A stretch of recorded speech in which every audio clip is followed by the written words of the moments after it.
Hey, everyone. I am so excited to be here. Um, I've been really looking forward to this.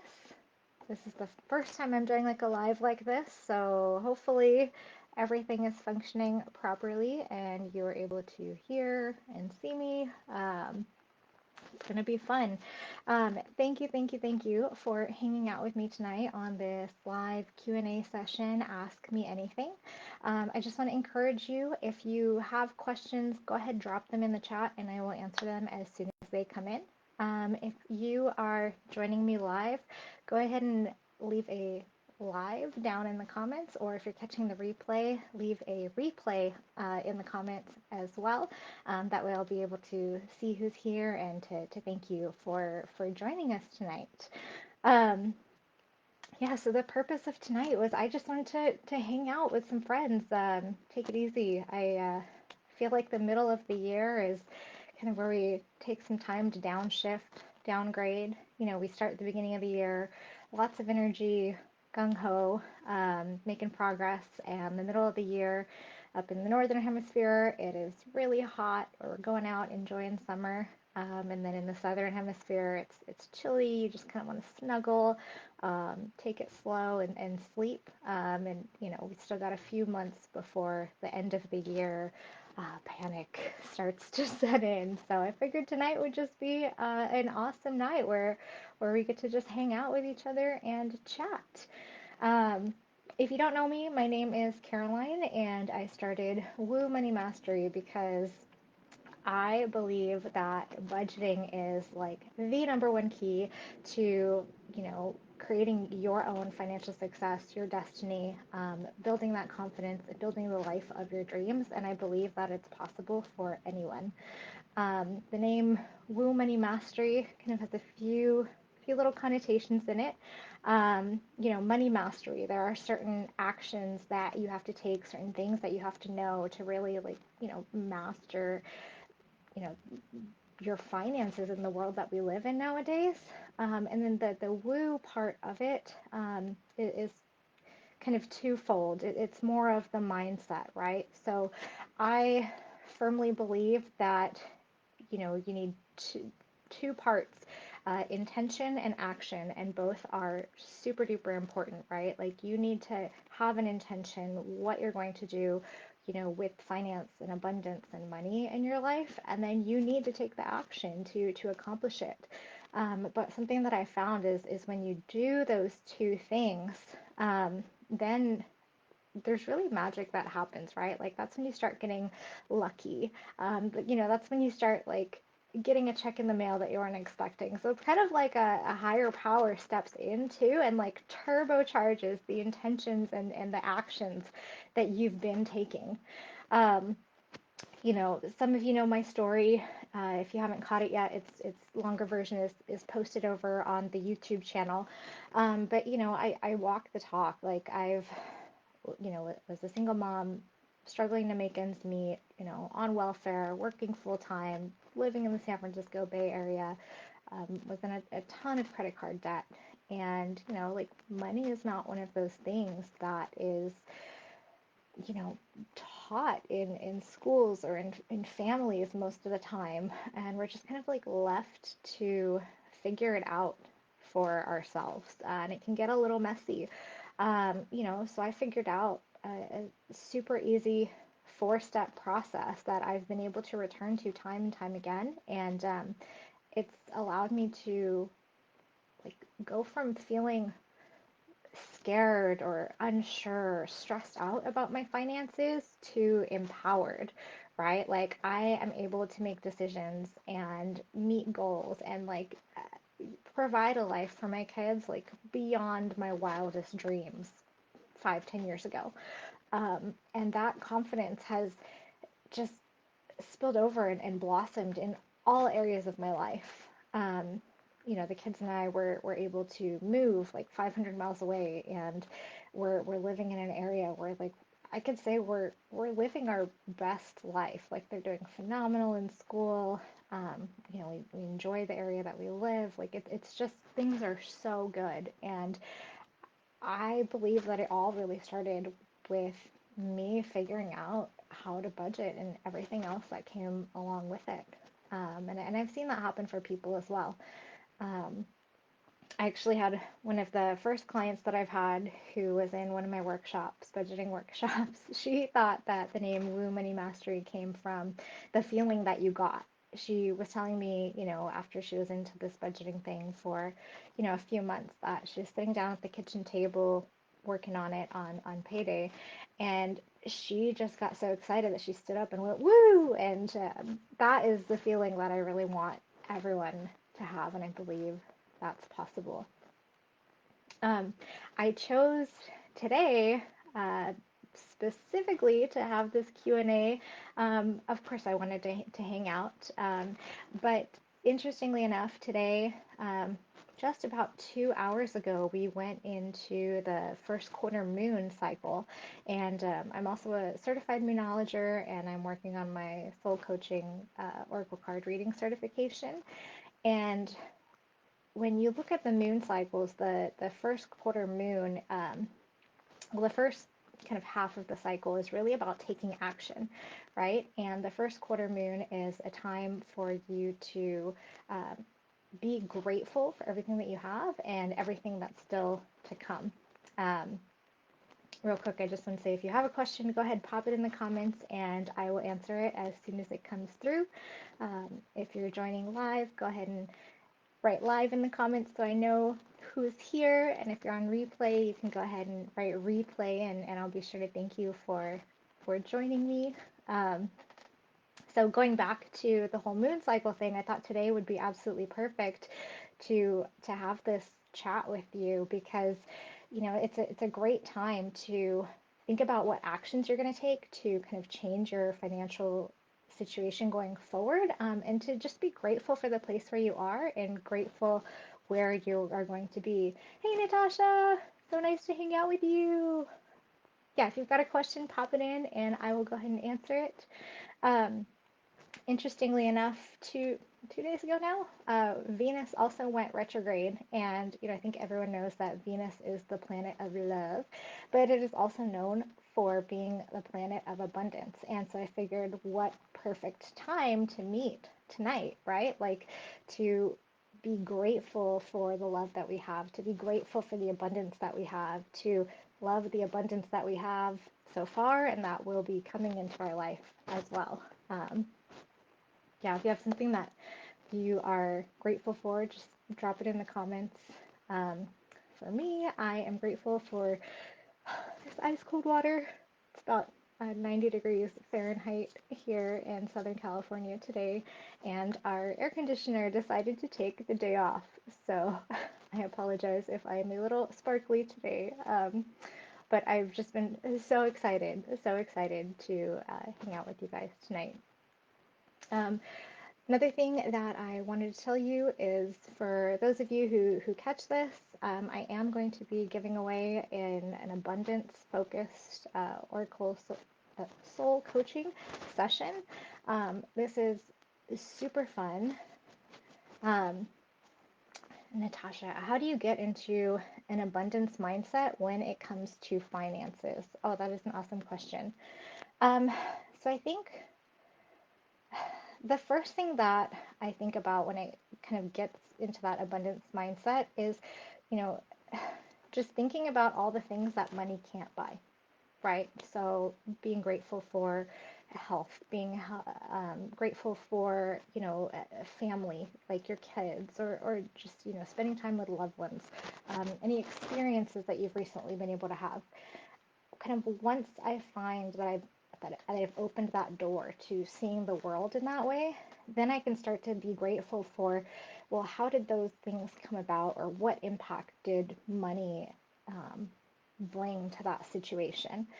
Like I am really grateful for my car. It has good gas mileage. It's reliable. It has taken me and my kids around for thousands of miles safely and reliably, right? So money has enabled me to have that vehicle. Um, you know, Also things like, with money, you're able to get electricity or utilities to feel more comfortable in your home. And when you have that comfortable, inviting home, like how does that make you feel that you're able to provide that for yourself and for your family? Those are just kind of like some prompts that I use to kind of get into the abundance mindset when it comes to finances. Hopefully that's helpful. Let me know if that's landing with you. Um, and there's also, you know, I want to say that like there are times when it seems like there's something that maybe you're not initially grateful for, but if you take a second look at it, you can be. Um, so a few years back, my son needed to have a medical procedure done, and you know, we didn't have the money for it at the time, so we put it on a credit card. And this is one of those things where it's like we knew we are gonna have to pay some interest on it, um, but after he kind of came out the other side successfully, I was just so grateful that we had that tool and that resource, right? Like I was able to help my son feel better. I didn't have to put off his health and well-being.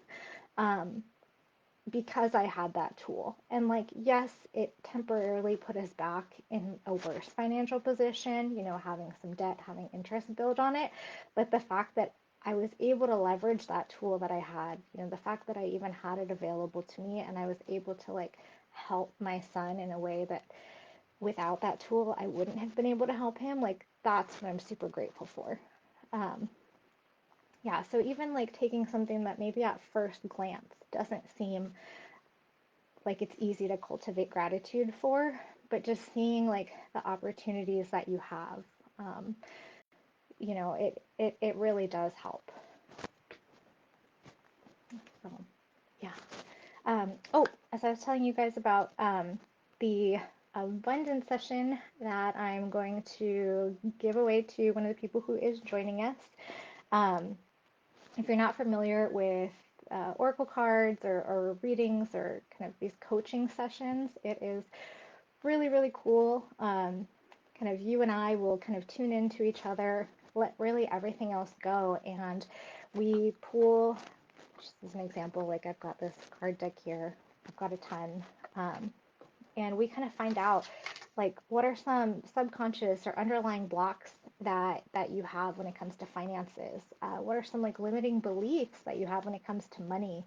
Kind of if there's anything that's been blocking you when it comes to reaching more abundance, um, I think those are super helpful to find out because sometimes we are so close to what's going on, right? Like the saying inside the Coke bottle, like the Coke bottle is curved and you're so close that it just distorts the view of everything. Or when you can't see the forest through the trees, like you are so close to the day to day happening that it's kind of really hard to see the bigger picture. So being able to see this is awesome. And then we get clear with some additional cards about what are your next best steps? Like what are some thoughts or patterns that you need to avoid? And what's a way that you can maintain the flow of abundance, whether that's like an affirmation or just kind of like having a picture on your phone lock screen or something, just like how Natasha mentioned, like how do you kind of like maintain that flow of gratitude and abundance?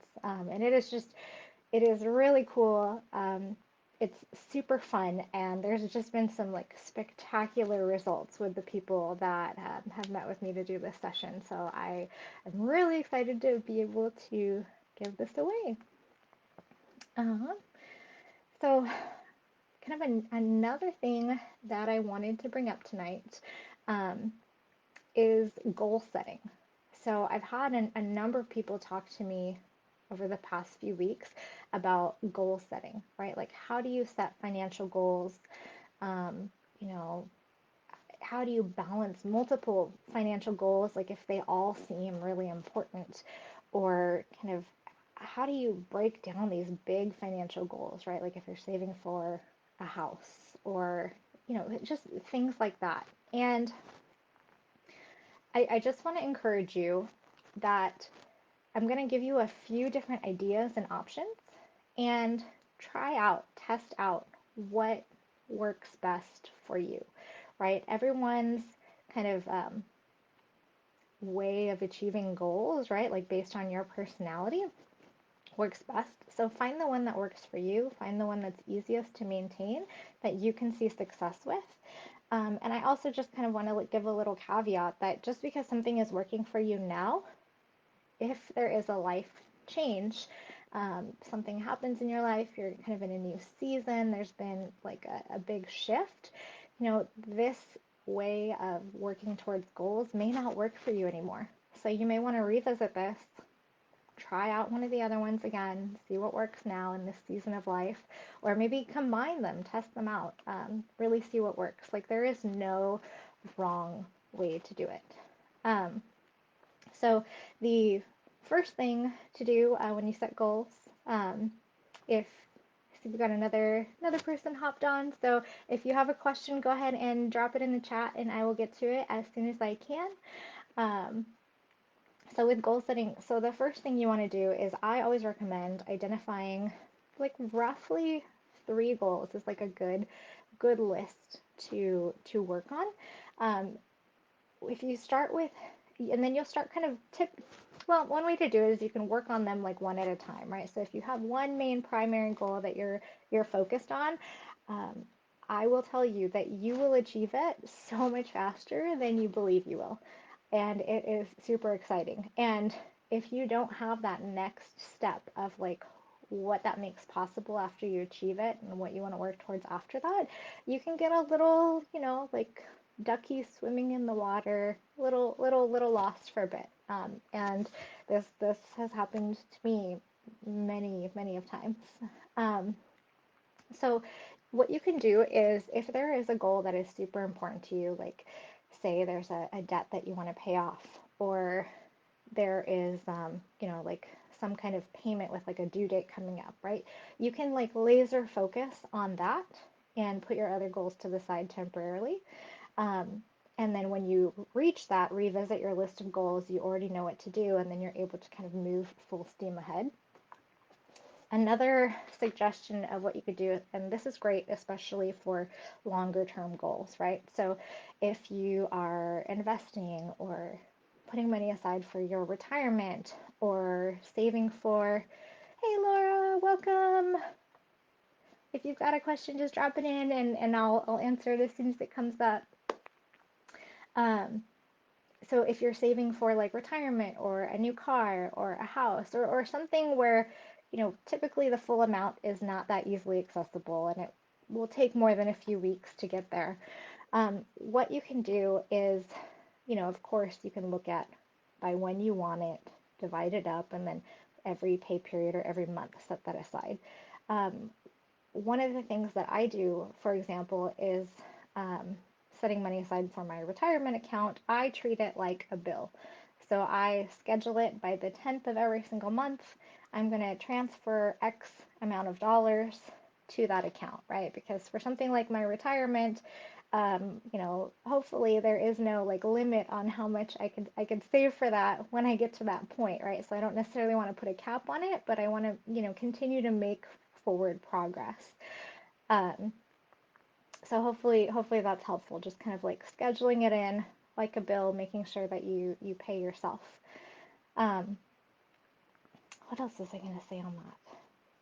Oh, okay. So earlier I mentioned about the whole Woo Money Mastery thing. It's about intention and action. And so like one of the actions that I teach with like my coaching and workshops is, you know, there are certain things that you just kind of need to be aware of, need to know when it comes to finances and kind of in the world and space that we live in. But I also want you to be confident to make the right choices for you. Um, so, for example, I've seen some people who, they read on all the personal finance blogs and with all the experts and all that stuff, max out your retirement or 401k or all this stuff.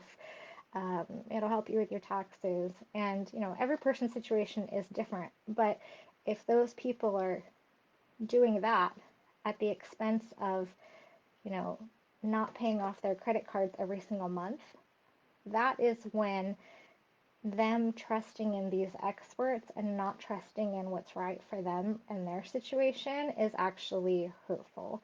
So, for example, if you invest over the long term, typically, the expectation is you'll get 7% of a return back. But if you're not paying off your credit card or like a high interest rate loan, especially now, with the way kind of things are changing in the economy, like you are paying 20 to 30%. So that 7% you're getting is doing nothing for the hole that you're putting yourself in. Um, and I think actually I have a post coming up about this like later this month or next month, but it's about like all these personal finance experts. I had someone ask me, they're like they're like, well, what do you think about Dave Ramsey or so and so? Um,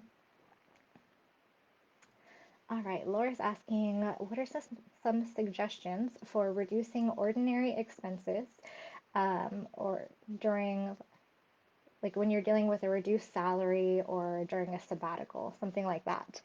Um, that is a great question.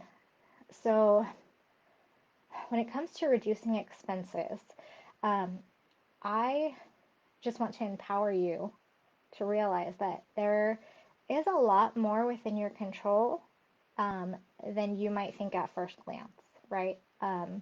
Typically, we think like, okay, maybe spending at certain stores, or like, buying certain things might be something that you can reduce. And that's absolutely the case. And sometimes you think bills may not be. Um, but this is a great opportunity when you're going through kind of a life transition, whether it's temporary or not, to just kind of like sit down and really reevaluate what's there. Um, Starting with your bills, because that's something that was a service already provided to you, so that I believe is super important to kind of prioritize paying that first.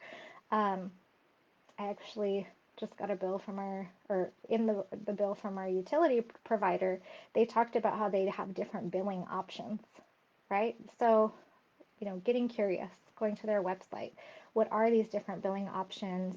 Um, is there a way that I can kind of reduce that expense?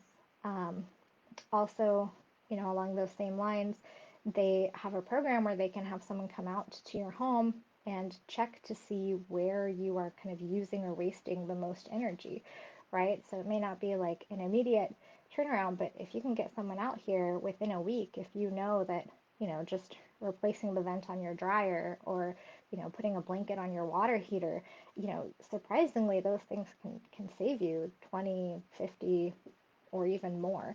And those bits really do add up. Um, you know, Another tool that I use for kind of saving money or getting money back is there are great apps and programs. There's a program called Rakuten, and what they do is they do kind of like affiliate marketing. So if you go to their website, Rakuten, and you shop stores through them, they'll give you some cash back. So I found out that at my local grocery store, if I do the online order through the Rakuten website, they give me 2% cash back, right? So this is, money that I would have needed to spend regardless, and I'm just able to get a little bit more back. Similarly, I haven't tried it, but there's honey.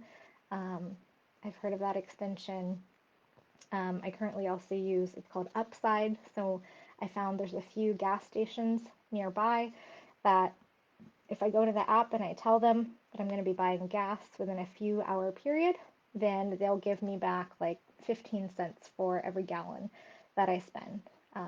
Like I do take a little bit extra time when I use those. I don't just go into them blindly. Sometimes if that's the highest, most expensive gas station in the area, then I won't go there because even with the 7 or 15 cents, it's not going to be worth my while.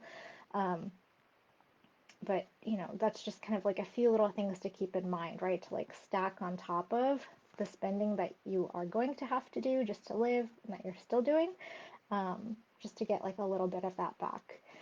Um, in terms of there's also a lot of community resources when it comes to food. Like I have found that to be something that, if I focus on it, I really can control that spending.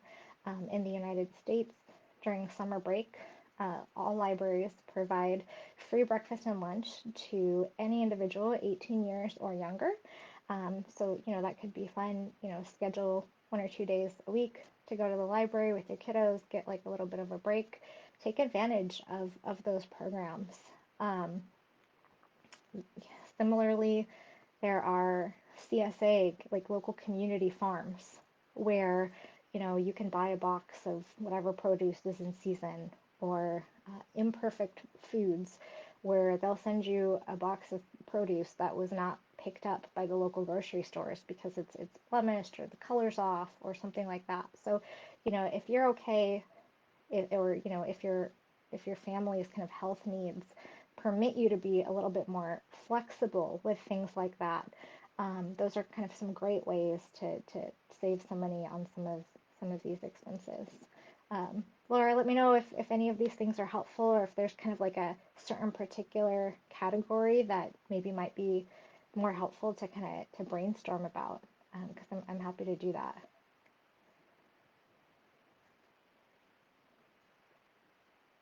Yeah, and like if some of these ideas that I'm mentioning, they don't work for you and your family, just I want to just let you know like that's okay, right? Like not everything is going to work for everyone, and just taking some of that like stress, or if there's any guilt or shame off, I think is super important, and it just kind of like frees up your mind to see like what other options are available. Um, yeah, I'm just kind of like it's almost dinner time here on the West Coast, so like I keep thinking of food stuff, but like doing potlucks, or even sometimes I'll do kind of like a potluck style thing at home with the family. Like if we do like a nacho bar type of thing. Um, like if there's someone in the family who likes to eat meat, like there's so many ways to make your meat stretch farther. You can add some grains into it. You can add um, don't tell my kids, but like if I make ground turkey or ground beef for tacos, I add frozen like the little cauliflower rice into it, or you can add regular rice or beef, like little things like that. And if it's kind of like a self-serve, you'd actually be surprised, like if you're making nachos or tacos, like just how far that 1 pound of meat will go. Like you'll most likely have leftovers. So awesome. I'm glad to hear that this is all working out for you. Um, yeah. Let's see. So kind of in terms of goal setting, because I have gotten some questions about that.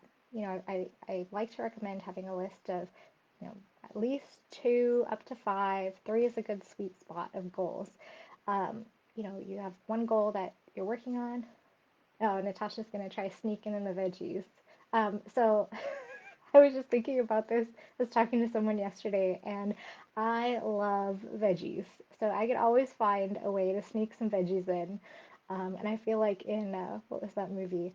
Um, My Big Fat Greek Wedding, where the dad, his answer for everything was Windex. So my answer to everything, and my kids, they always answer me if they're not feeling well. Yes, mom, I've had water. Yes, mom, I've had veggies today. Um, yeah, I think so.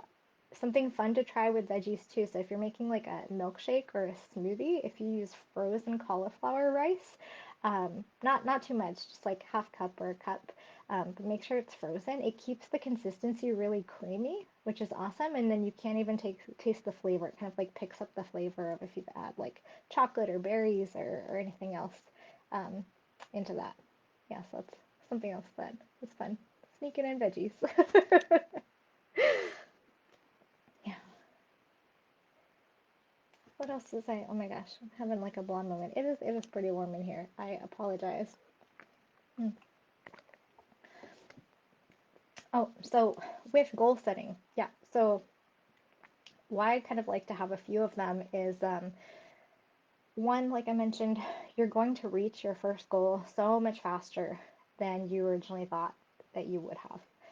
When you're focused on it and you're allocating what you can towards it, and then whatever's left over, like those $14, $5, whatever it may be, really add up. Um, but it's also kind of fun to like see what's coming down the line. Um, Looks like we have someone else who hopped on. Yeah, if you have a question, drop it into the comments and I will answer it. Let me know that you're here live, or if you're here catching the replay, write replay. That way you can be entered in for the abundance session that I'm giving away. But like sometimes, like I mentioned, there's kind of different ways of working towards goals. So if you get burned out, right? Like if you're kind of putting all this effort into this one goal and it seems like it's taking a little bit farther, like you make the executive decision um, to, split it up or focus on the other one for a little bit of time. All right, Natasha. Oh, that's a good question. Natasha's asking, how do you, hey Dina, welcome. Welcome, welcome. If you've got a question, just drop it in. So Natasha's asking, how do you navigate budgeting with a partner? Yeah, that's a good question. Is it I so I think just kind of like to preface this, I want to say like, money in general is not talked about so much, and I feel like it's one of those things that you know, especially if someone's not very confident in it, like there is a bit of shame, and when there's like shame or guilt, like you always want to show your partner your best side, right? And if money is something that like you're not confident about, like I could see where it's really hard to have that conversation with them.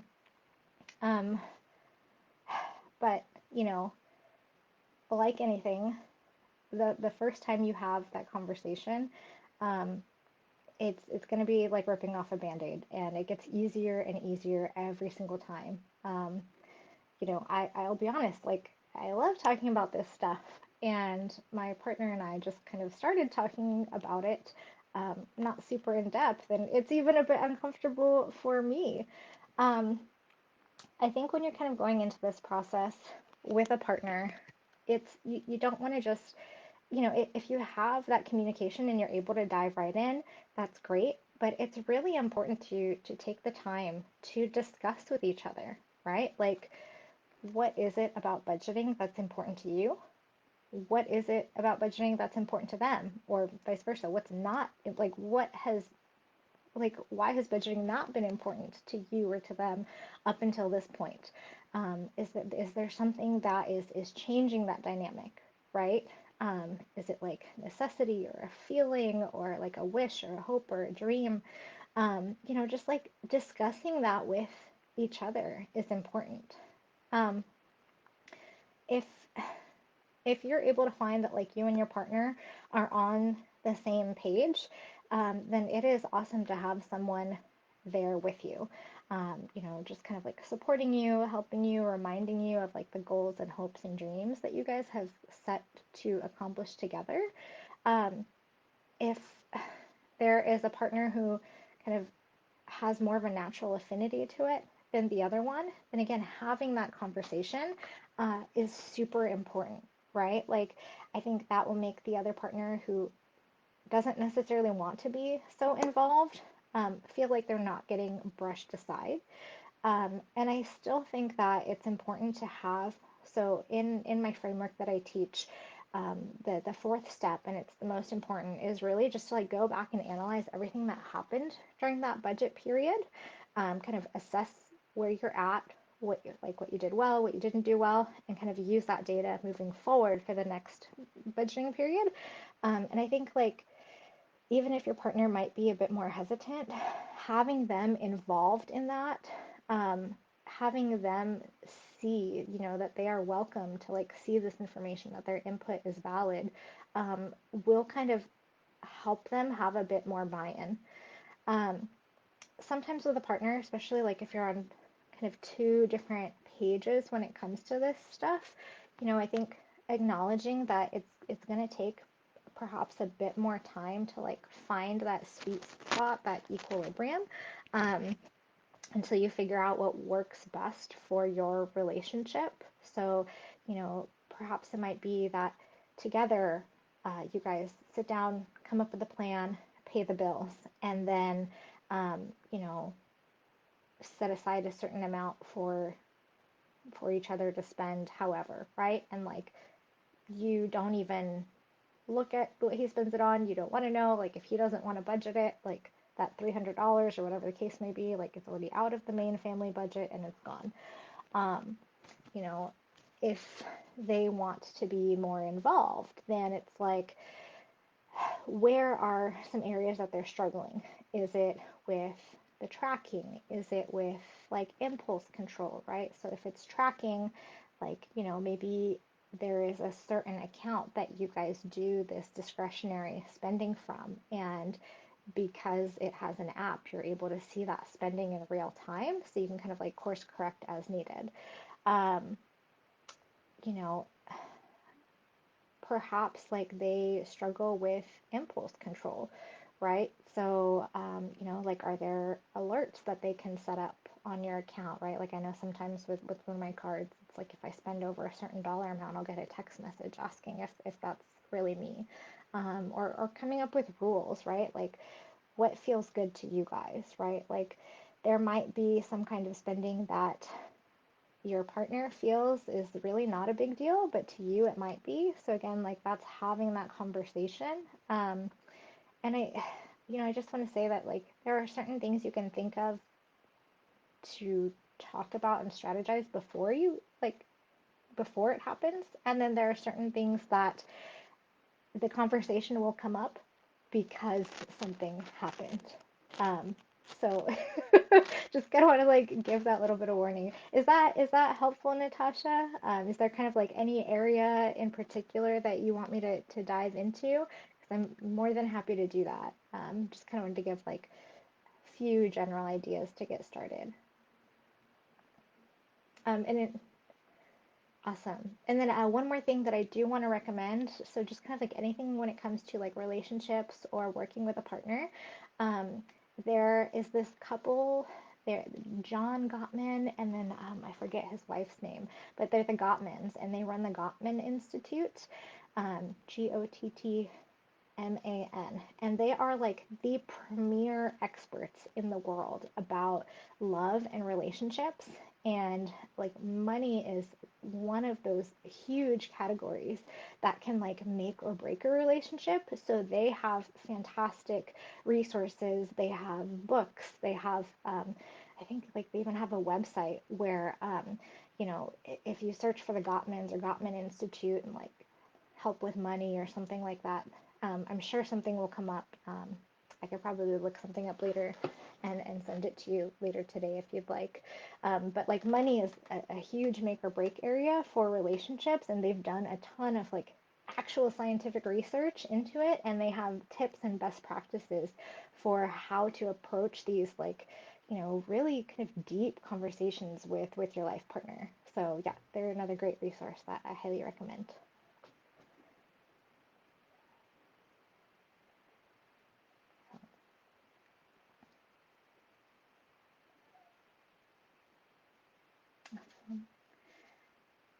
Well, I know that, everyone has got a lot of things going on this evening. So we will wrap it up here in just a few more minutes. If there's any questions, of course, I am happy to stay. But thank you so, so much for joining me. This has been so much fun, just hanging out with my friends. I hope that your time has been valuable with me too. Thank you for following and supporting the page. If you're not already on my email list, I do send out a weekly email where I have like a long form video, kind of go pretty deep into a topic, and then just like a few other kind of fun money related tips. And I just want to make sure that everyone has all the resources that they need. Like I said earlier, being able to kind of understand my finances has made me so confident. Um, Thank you, Natasha. Has just made me so confident, and that confidence has like grown over the years into all areas of my life. And there is like that is the feeling that I want to make possible to everyone, right? I think I was mentioning earlier, like there's a bunch of other financial like gurus that are out there. And what really kind of irritates me about all of them is they are so fear-based, right? They're like, you have to do this, you have to do that, and if you don't do this, then you're gonna wind up at 70, on food stamps and desolate. And like I understand that they're coming to that place with the best intentions, right? Like they want nothing but the best for people, but to like make people so fearful that if you don't do this exact thing when I tell you to do it, like your entire life is going to implode. I wholeheartedly disagree with that, right? And like I mentioned earlier, having to put my son's medical procedure on a credit card and I knew I couldn't pay it off at the time, like that was a decision that I made in that moment in time, right? And then I was able to I kind of let go of the guilt and shame, looked at the bigger picture that like I was making this decision to care for my child, and if I hadn't done that, he wouldn't have, been able to be in the better health position that he was in, right?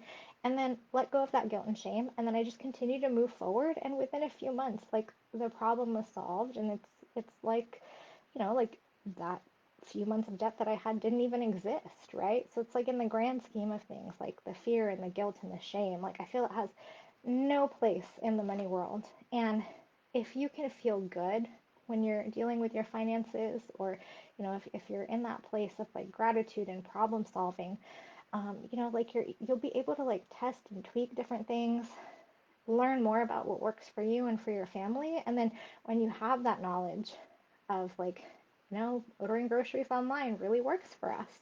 Or it's, conversely, like, I really don't like to go out of my way to put all this extra trouble. Like, you're able to make those decisions with confidence. And like, this is an area of my life where spending makes more sense. And then conversely, you also know, like, hey, this other area, like, it doesn't really, make that big of a difference for me and my family, and it makes it easier to kind of like say no to those kind of like spending temptations that come up. So it's like when you're learning this about yourself, like it's a process, right? Um, so I just kind of want to like leave you with those final words. Um, yeah, if this has been helpful, invite a friend to like the page, to join the email list. This is like it lights me up spending time with all you guys and having these conversations and like seeing like just how fast you can make progress in your life when you combine like the intention and the action, right? Like the mindset and the work. And then it just really gets turbocharged. And it is just like it energizes me so much and makes me so excited. So yeah, share with a friend if you think this has been helpful. Sign up for the email list. I'll probably be thinking about running like another workshop in the next couple months. Um, Kind of my goal with the workshops that I've been running is to give you the exact steps that you need to take so that you can take the budgeting framework and implement it immediately, and like you don't need anything else. Off you go.